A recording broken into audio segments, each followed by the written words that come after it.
Okay. So today we're reading from Grantha Srimad Bhagavatam, Canto 4, Chapter 26, text number 23. 23. Okay.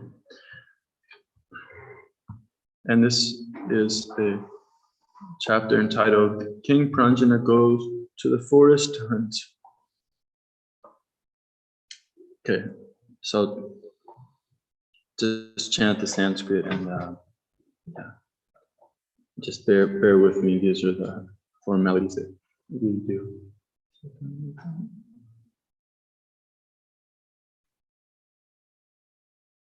Sattvam mukam surati subhavanurag bhara vidha vilamba vilasa tasita alokam nilalala kilapir upakritam punasamna swanam padarsaya manas vinivadvakyam.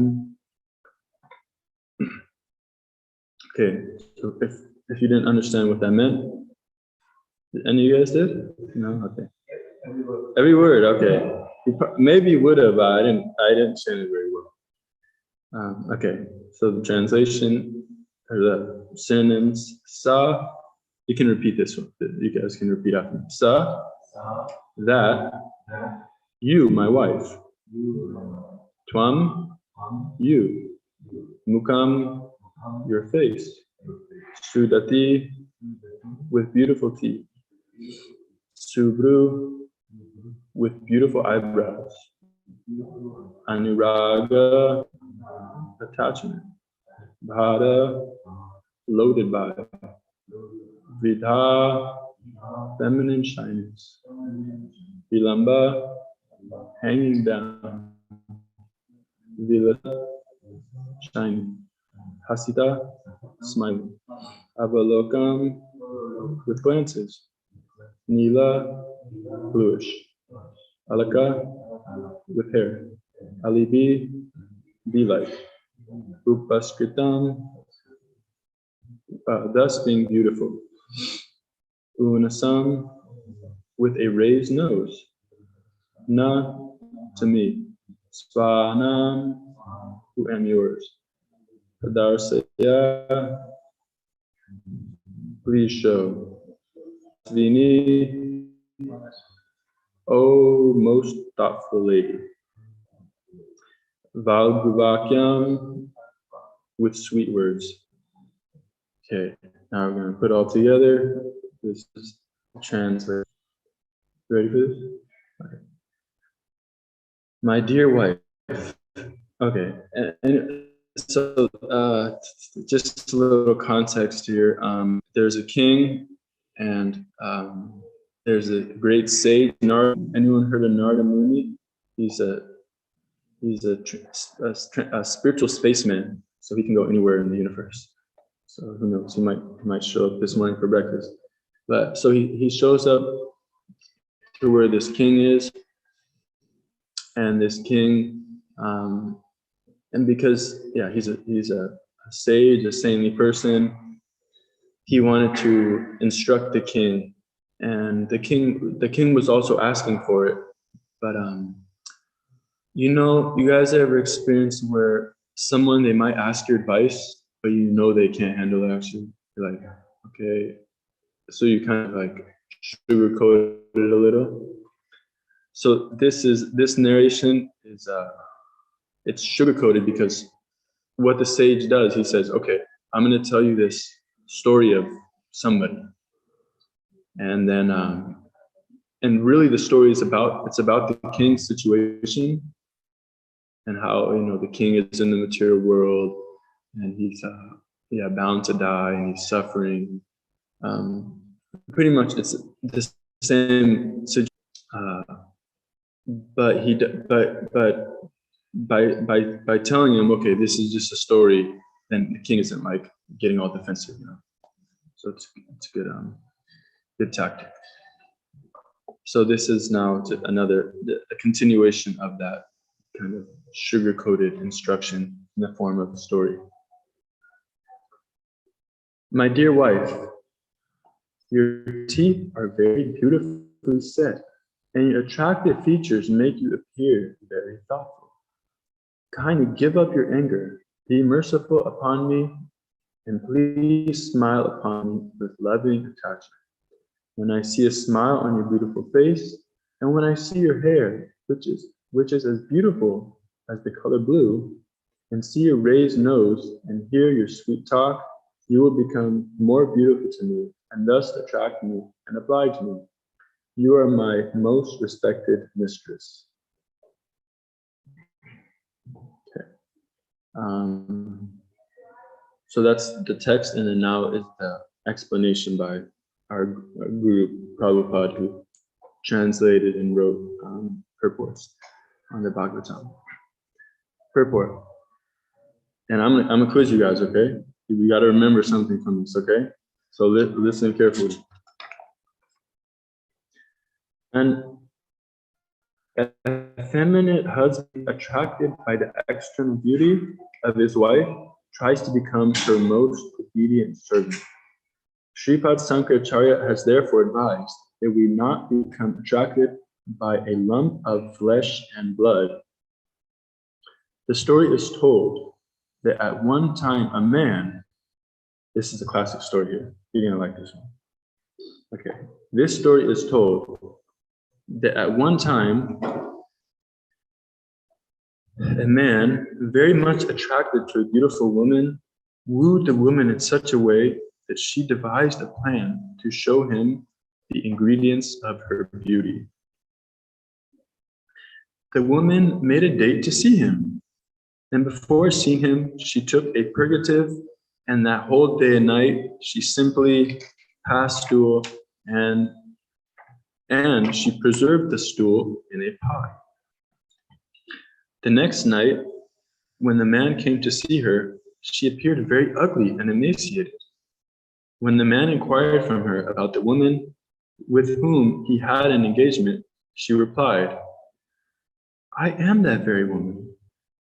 The man refused to believe her, not knowing that she had lost all her beauty due to the violent purgative that caused her to pass stool all day and night. When the man began to argue with her, the woman said that she was not looking beautiful because she was separated from the ingredients of her beauty. When the man asked how she could be so separated, the woman said, "Come on, I will show you." She then showed him the pot filled with liquid stool and vomit.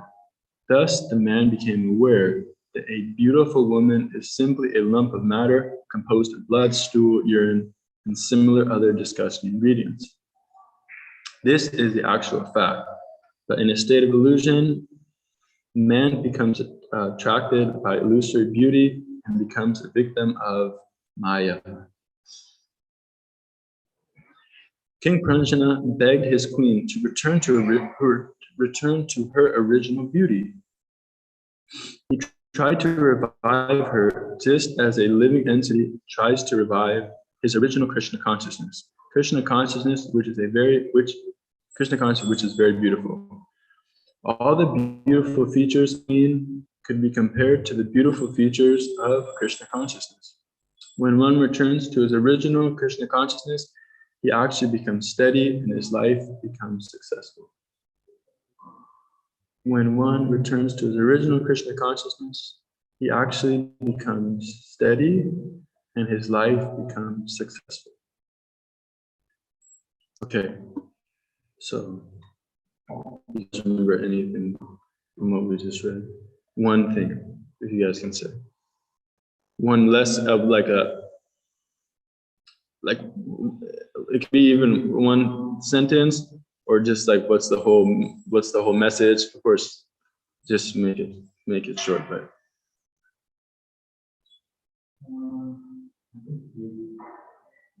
I would say beauty is just temporary. Beauty is just temporary. Very nice, very nice.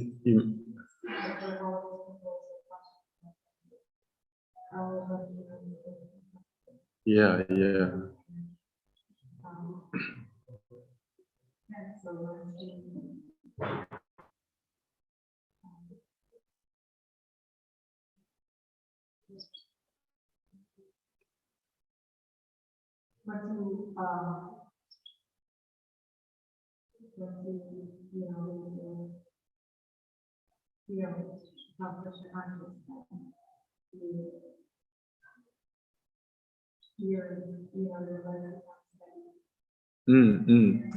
Interesting point, huh?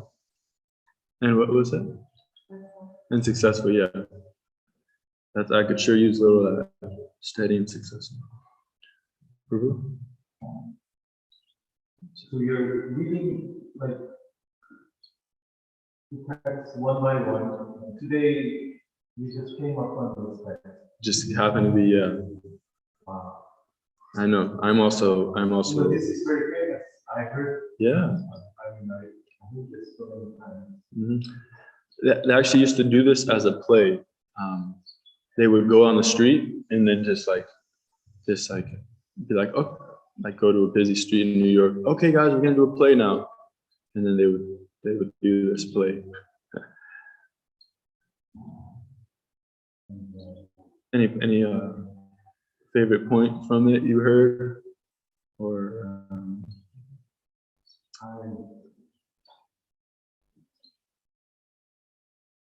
no. Once again, one of the things, all material things is material existence. Temporary and opposed to subject opposed to figurative. yeah. There is something that's permanent, that's beautiful. Nice. Nice. Thank you. Yeah. Yeah. It's not. Don't worry. It's not all bad. You see, it's nice because Prabhupada he says, okay, we're all pretty much bags of very, not very pleasing bodily substances, but there is something beautiful, and that's that when we become Krishna consciousness, then he says Krishna consciousness is very beautiful. So yeah. Okay, thank you very much. Glad you guys listened to that. Now you can tune out because now whatever I say, no, okay, you can listen to encouragement. I'll just say a quick prayer before proceeding. Tasmai Shri Gurave Namaha. Vanchakalpatarubhyascha kripa sindhubhya patitanam pavanebhyo vaishnavebhyo namo namaha. Jai Shri Krishna Chaitanya Prabhu Nityananda Shri Advaita Gadadhara Shiva Sri Gaura Bhaktavinda Hare Krishna Krishna Krishna Hare Hare Hare Ramo Ramo Ramo Hare Hare. So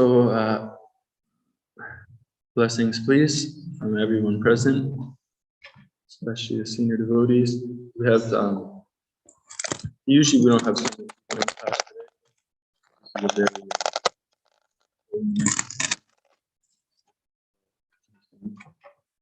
Just make you guys famous all over the online world. Okay. So yeah, we have some guests today.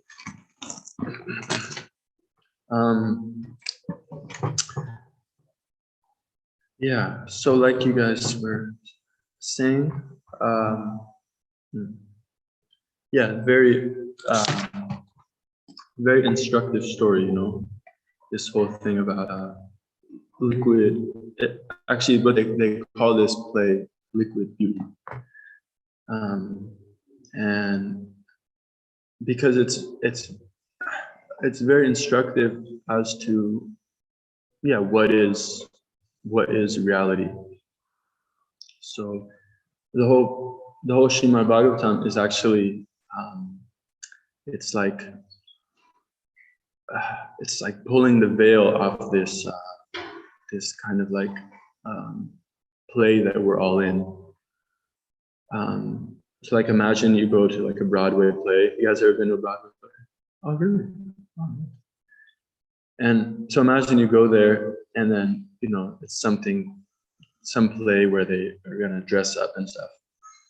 And then you're looking for the bathroom, and then you happen to like stumble backstage. You find yourself backstage, and you see everyone's like putting on their makeup, whatever, putting on their dresses and stuff, and getting their props. And so you're seeing actually what is happening, because when you're just in the seat in the audience and the play comes, they put on a certain show of they put on a show like of what is reality. But yeah, now that you happen to stumble backstage, now you're like, oh, okay. I mean, yeah, it might even ruin the whole play for you, because now you're like, oh, well, yeah, I saw how they did that. Or a magician, right? If you know, don't they say that a magician never tells how to do his tricks? Because if you know how a magician does his tricks, then you're not going to be very impressed by that magician's show. So similarly, this material world is actually, it's actually a big illusion like that.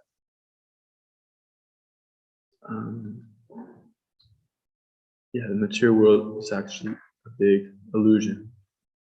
Is that too harsh to say? Is that okay? Is that interesting to think about, how this world is illusion? I think this story very clearly kind of depicts how that is. Because people, they pay so much money to pretty much how they say sex sells, right? So all that the advertising industry and stuff, they use this one thing to make so much money. What is that? How beautiful the body is. But the thing is, what is actually that body? Like we're hearing here, it's just a bunch of gross substances in this kind of weird bag.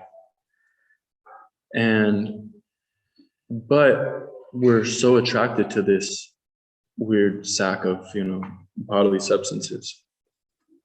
But how you can know it's actually illusion is, okay, is anyone attracted to okay, don't answer this question. But is anyone attracted to a dog? You walk down the street, you're like, oh wow, that dog looks really nice. I would love to, take that dog on a date and spend the rest of my life in a romantic relationship with that dog. No. I mean, maybe some crazy person out there, but in general, no. But when another dog sees that dog, they're like, wow, this dog is so beautiful. So you can see how the illusion, that dog happens to be in that illusion, but we're not in that illusion.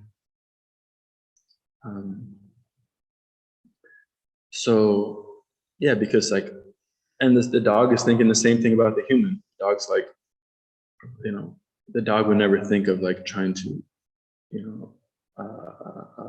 come and, be attracted to us. So, it's, and there's so many things like this illusion. So do you guys know this word Maya? Do you know this word Maya? Maya means illusion. And if you've ever wondered, why do people, even after, do you guys ever wonder this? Why after knowing, for example, someone smokes cigarettes? I don't think anyone smokes cigarettes and doesn't know how bad it is, right? But somehow still they do it over and over again. And I know in other countries they do, maybe in India they do this. They actually put a picture of what your lungs look like after a few years of smoking. You seen those pictures? They do that in India? They do in America now? In Europe, yeah. I know, but somehow America, we haven't caught on to that. But yeah, but still, you see these pictures, you hear so much. You had DARE in 5th grade, elementary school, but still, yeah, somehow or other, you just keep buying these packs of cigarettes. So this is Maya. This is like the illusion that keeps like covering us over and making us go for things, even though we know they're so bad for us.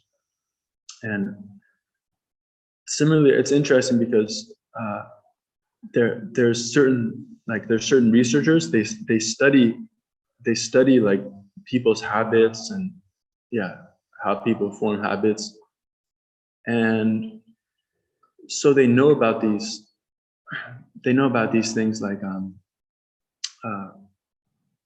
there's what's called the hedonistic treadmill, which means it's like this concept that they made where people just keep going for like sense enjoyment more and more, and even though they're not satisfied, then they still go for more and more. And so the scientists, they study this stuff, but still, does that mean just by studying it that they're free from it? No, because the illusion is that heavy that even by studying certain subjects, even by becoming expert in them on a surface level, still you can be covered over by the illusion. So this, like I was saying earlier, our whole process is to actually like be cleansed of that illusion, like clear the cloth off the satellite dish so that the connection can be made.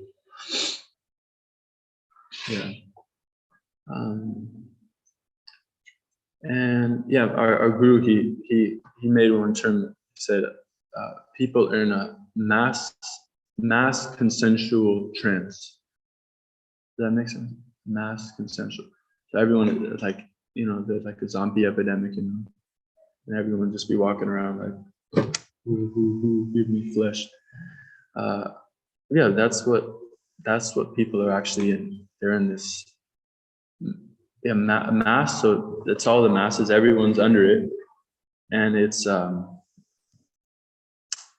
consensual. So everyone's like they're just buying into it, and it's a trance. Everyone's just in this illusion. So it's very interesting thing.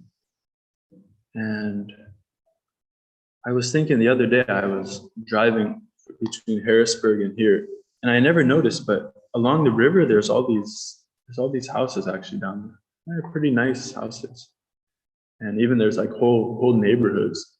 And somehow I never noticed. Have you seen them? I don't know. Maybe I've gone back.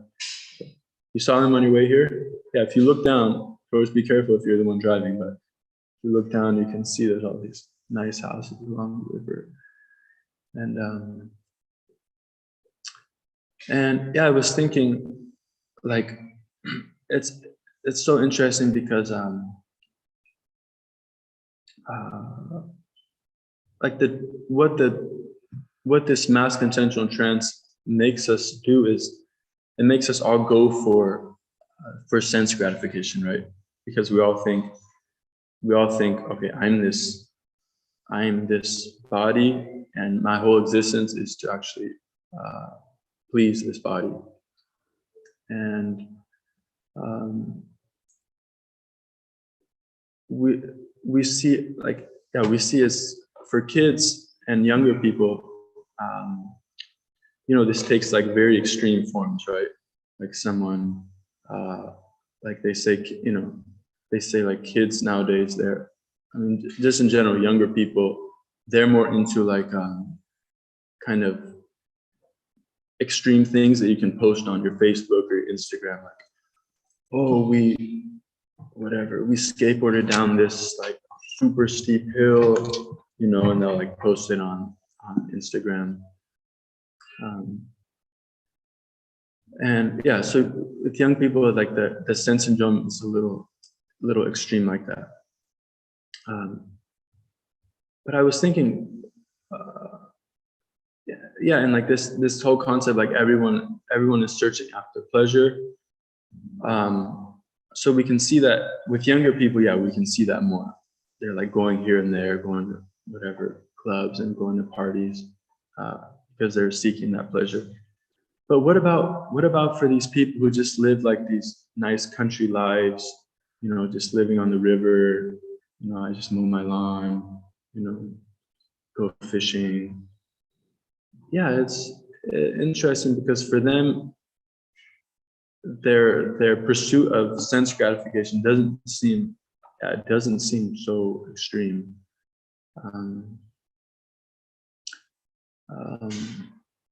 So I was thinking, yeah, it's an interesting thing. But studies have been shown, and they say that at different stages in life, then you go for different types of kind of like sense enjoyment. So like I was saying, when you're younger, you want like some crazy experience that you can post on Instagram. Then when you get older, it's more about like, stability. And then when you're really old, it's, your pleasure comes from, watching your grandkids grow up and things like that. So it's interesting because as the body ages, then our conception of sense gratification also changes. But yeah, nonetheless, the illusion is still there for everyone. So yeah, like I was saying earlier, yeah. So our whole process is actually to get free from this illusion, and that's why Prabhupada is saying here, to revive his original Krishna consciousness, which is very beautiful. All the beautiful features of the Queen could be compared to the beautiful features of Krishna consciousness. So, yeah, and we can see actually that sense enjoyment actually deteriorates one's beauty. Like if you've ever known someone that's like drank a lot of alcohol throughout their life or smoked a lot of cigarettes, yeah, they're not so beautiful, right? Is that true? Like someone who yes, like I went to Walmart the other day. Walmart, it's a great place, but you see so many different people there.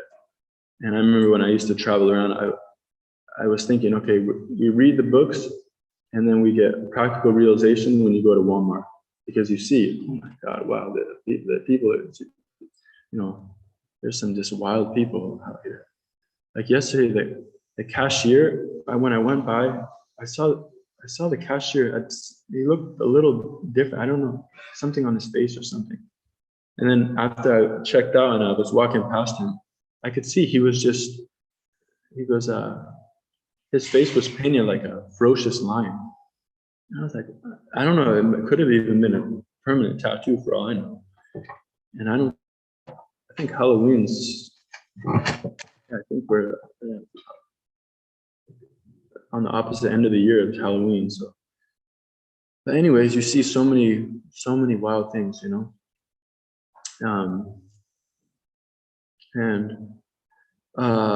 you kind of just start realizing like, wow, this, because then I came to the temple, drive into the temple, see the nice cows, see all the friendly guests, see the devotees. And I was thinking, wow, yeah, that's such a stark contrast. So yeah, real beauty is, I don't know, it's an interesting thing actually, because Prabhupada's saying Krishna consciousness is actually very beautiful, but but some people are practicing Krishna consciousness even with these bodies. So why do you guys think that?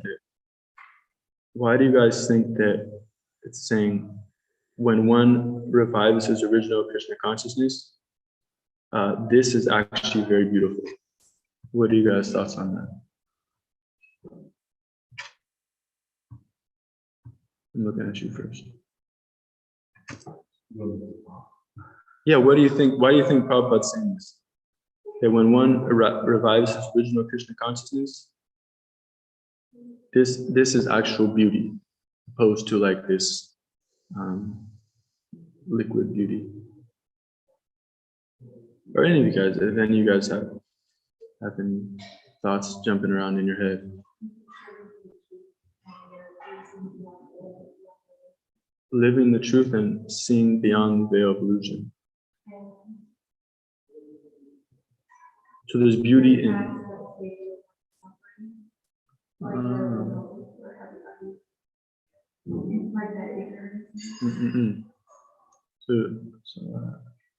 Sorry, what's your name again? Zipporah. Okay. Thank you, Zipporah. Nice. So Zipporah is saying, yeah, because you're beyond the veil of illusion, and you're beyond the suffering. Okay. All right.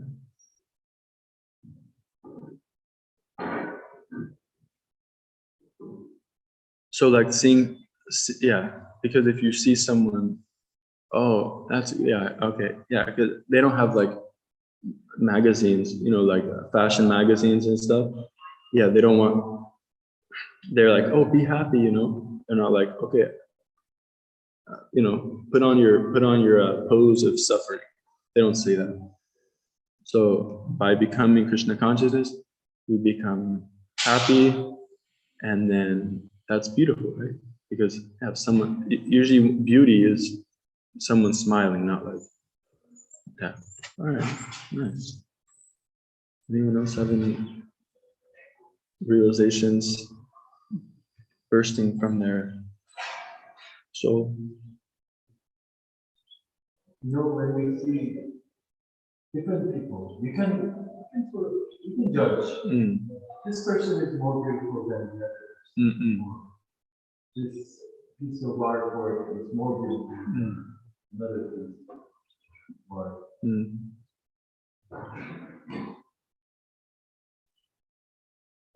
And they can be useful information. It can reflect somebody's health. Like a lot of examples you gave, smoking, that degrades, that scientists now you understand very well. It's not good for us. Smoking. So, and lifestyles that are less healthy tend to age people faster. We tend to see younger people as more beautiful than old people. These are healthier people are generally considered more beautiful than less healthy.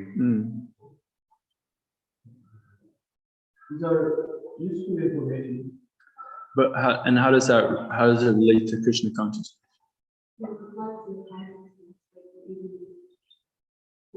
Oh, the internal. Like Prabhupada said, actually, the face is the index of the mind. Nice. Okay, so you're saying that there's there's different like degrees of beauty and based on one's lifestyle, based on one's age. These things determine beauty. Some people are just born more beautiful than others. You can see that here. You say that the result of their karma. Okay. So sorry, what's your name? Stephen. So Stephen's saying, yeah, so Stephen's just kind of bringing up different standards of beauty. And I guess my question is, that's also just lumps of, bags of all these bodily substances, right? You forget that. It's very easy to forget.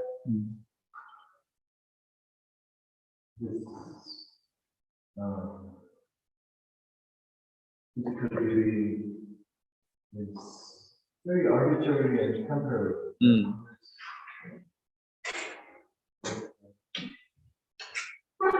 You're looking for something eternal.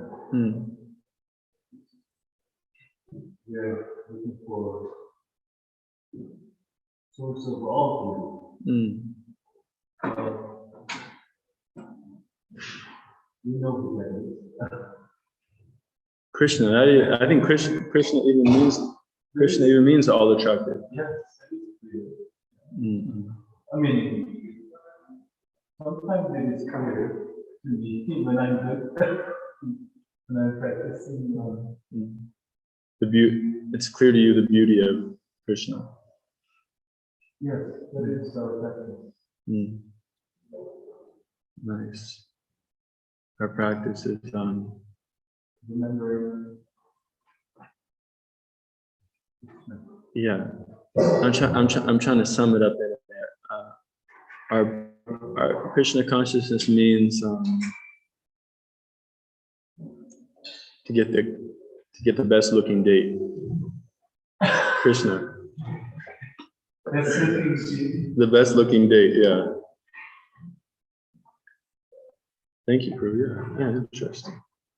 And Prabhu, you have any thoughts on this? They covered a lot. Yeah. All right. Yeah, that's.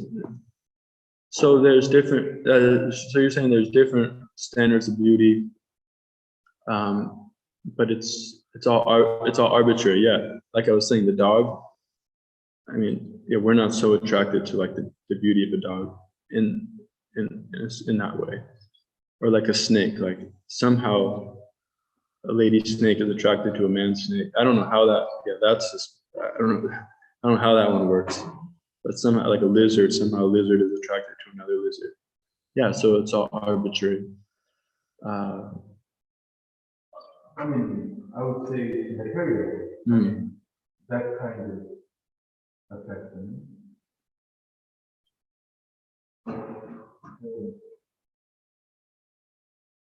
Not arbitrary, but it's temporary, material. I see, yeah. Yeah, it's just according to that body. Yeah, like when you get a lizard body, then you're attracted to lizards. So, yeah. I see what you're saying, yeah.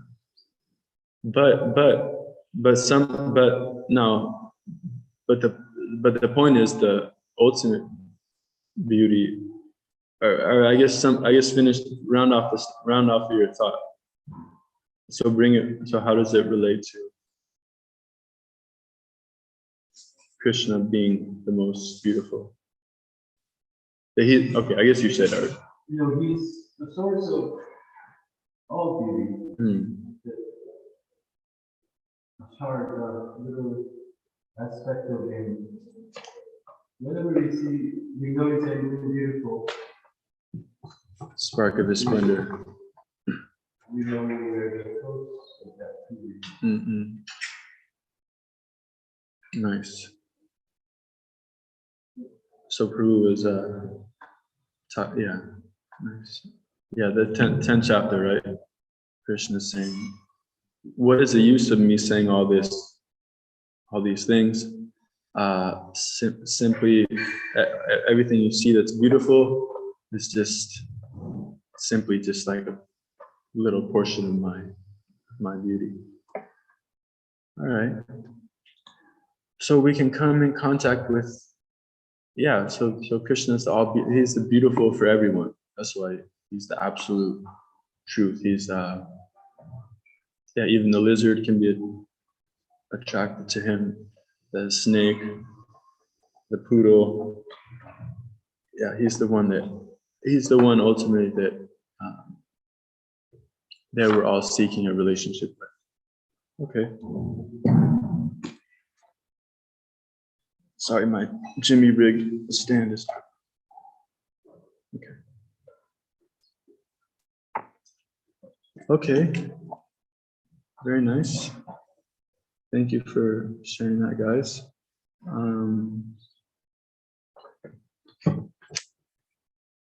Let's see, we have some online viewers here. If anyone has any thoughts on this, the beauty of Krishna consciousness and how, how Krishna consciousness brings out one's beauty.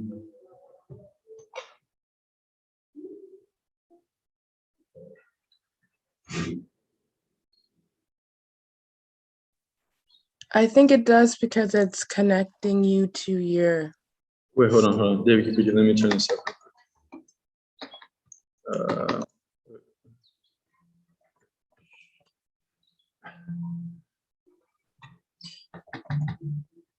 Okay, go ahead. Oh, I was saying I think it does because it connects. Can you hear Dasya-Prema Prabhu? I can hear. Let me try to put the mic up. But go ahead. I'll translate. I'll repeat it if they can't hear. Okay. Yeah, I was saying I think you're more beautiful when you're when you come contact Krishna consciousness because you're connecting to who you truly are, which is a servant of Krishna. And so your soul is actually able to connect to its original position. And so you're able to be happier because you're connecting to that you're connecting to what's actually who you actually are and who you're actually supposed to love the most, which is Krishna. Nice. Did you guys get that? Cool. Thank you. Yeah. So by connecting to Krishna and connecting to who you actually are, then that beauty comes out. Thank you. Yeah, I actually had one thought also was that it's just service in general. Service in general is a very beautiful thing, right? Like if you see say you're driving down the street or just like this whole war situation, you know, if you see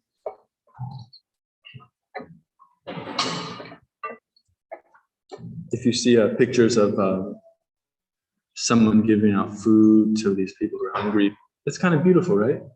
Like, wow, that's very nice. That's very beautiful, very heart touching to see. So yeah, this act of service is very beautiful, and like greed, lust, these things, yeah, I don't think they're very beautiful. Violence. You think violence is beautiful? Maybe some people do, but Well, when Krishna is involved. All right. I know what you're gonna say. What is that you're gonna say? yeah, you know, he was involved in a lot of things. Yeah. Yeah. That's true. Yeah.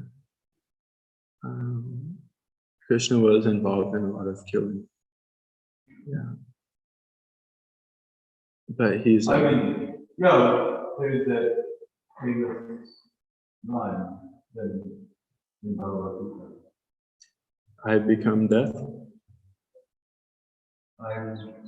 Yes, exactly that shloka. I'm death. I'm time. I'm time, destroyer of the worlds. Yeah. Wow, Steve, man. Deep thoughts over there. Hare Krishna. Okay, anyone else have some thoughts on this?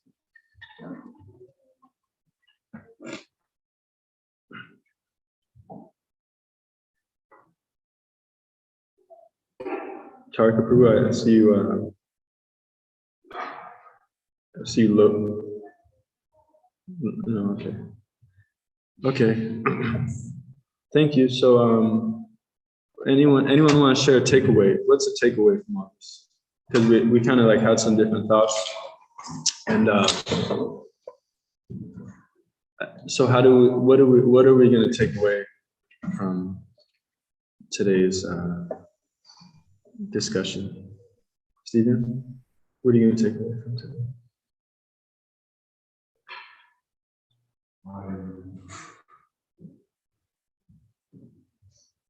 I enjoyed this very much. Thank you for wonderful class. Oh, thank you. Yeah, it's only wonderful because I just included you guys in it. Thank you, though. Okay. Sephora. I guess there's a lot of process in that.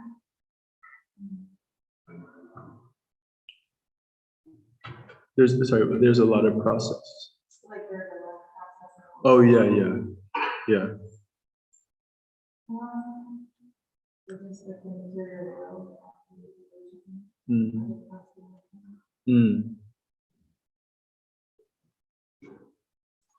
Yeah, we have to, because in the Bhagavad Gita it says, if we're still attracted to the illusion, we're not going to get to go on that date we were talking about, the date with the all attractive one.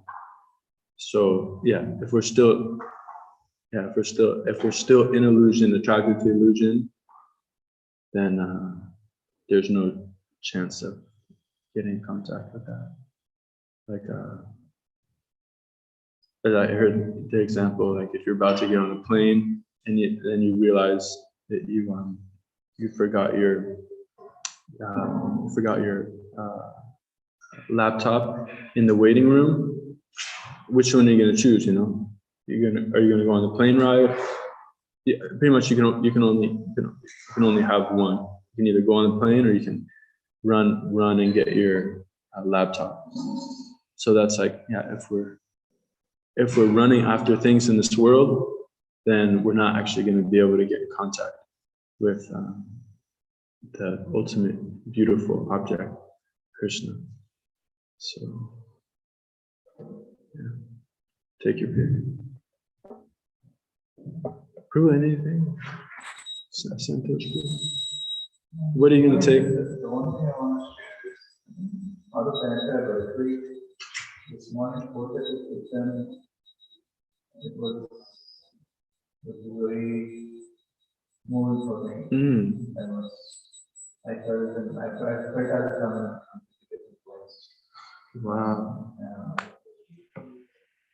I appreciate that very much. Yeah, it's like that whole atmosphere, huh? It's just so, it's very auspicious, as we say. Very like, auspicious. So it's all good for everyone. Yeah. Hey, we're only an hour away, you know? Leave at 3:30, get here. He lives an hour away, so leave at 3:30, get here at 4:30. Maybe you can come stay for a weekend. Okay. Yeah, I think what I'll take from the class is anyways, we have to choose. Yeah, we have to choose which beauty we want. Do we want the liquid beauty, or do we want the all beautiful Krishna?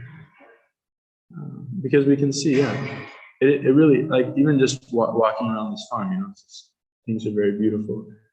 The more things are, like, one characteristic of devotional service, like I was just mentioning, is all auspicious. And all auspicious means that it's actually good for everyone. Because automatically, when one's Krishna conscious, one's a vegetarian, you know, one is compassionate, one is kind, you know, all these qualities are like byproducts of one becoming Krishna conscious. So we can see, like, when we come to the temple, it's like, yeah, something's different here, you know. something different. So that's it's beauty. It's beauty. Okay, thank you very much. Granta Srimad Bhagavatam ki jai. You're welcome. Oh, Queenie. Okay, Queenie.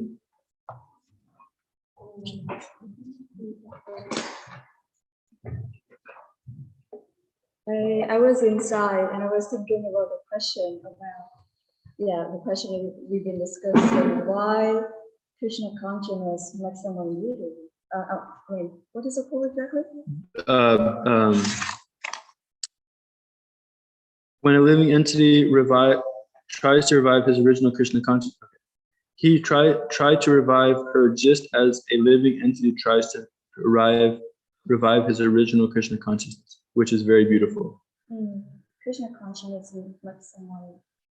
I was just thinking about the aspect of eternality, like when we come to nature and like the scene here is so beautiful. And yesterday at the end of the day, it was quite a happy day. I was so tired and just walking out the pathway.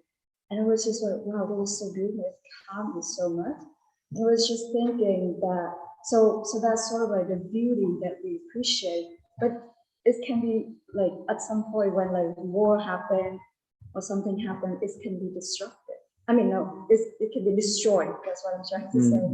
And so, but Krishna is eternal. And so I was just thinking about the aspect that something that eternal, that is not destructible, just like the body, we have this body, it's going to be destroyed and the beauty is going to be lost. But the eternal soul, the soul is eternal. And it has its original beauty that no one can take it from. And so when one practices Krishna consciousness, we revive that original eternal soul that's ourself. Yeah, I was just thinking about it. It was just so fascinating, and I need to share. Yeah. Thank you for listening. Because even if something is beautiful, if it can be taken away, it's like how it's not like fully beautiful because it can just be snatched away. Okay, so I think it's time for greeting the deities. Hare Krishna, Hare Krishna.